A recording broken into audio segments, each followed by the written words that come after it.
வணக்கம். என் பெயர் சீரா லிதன்யாஸ்ரீ. நான் 8ஆம் வகுப்பு பிரிவு படிக்கின்றேன். ஆசிரியர் பெருமக்களுக்கு பணிவின் வணக்கம். மாணவ நண்பர்களுக்கு அன்பின் வணக்கம். குழந்தைகள் தினத்தின் குதூகலம் எண்ணி மகிழ்ந்திடும் மனதோடு நிறைவாக நின்றேன், உரையாத வந்தேன். எல்லாம் நமக்கு ஏற்றுதாய் தந்த இந்த உலகிற்கு என்னத்தை செய்வோம் என்னும் கொஞ்சம். நாளைய உலகு நமது கையில், நாளைய உலகு நமது கையில். இன்றே உணர்ந்தால் நலமே நம்மில். பள்ளியில் கற்றிடும் பண்புகள் பதறுவோம், பள்ளியில் கற்றிடும் பண்புகள் பதர்வோம். நல்லவை எவையோ அதையே தொடர்வோம். அவ்வையும் வள்ளுவரும் முடிந்தவை கற்று முன்னோர் காத்த பண்பை பெற்று எந்நாளும் வாழ்ந்திட உறுதியேற்போம், உயரம் சேர்வோம். ஒழுக்கமே உயர்வு, ஒற்றுமையே பலம். ஒழுக்கமே உயர்வு, ஒற்றுமையே பலம்.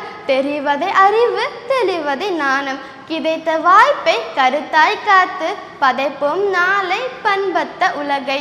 தீமைகள் தள்ளி தீயதை எள்ளி, தீமைகள் தள்ளி தீயதை எள்ளி, நலமதை அள்ளி நாமும் நடப்போம் துள்ளி. வணக்கம்.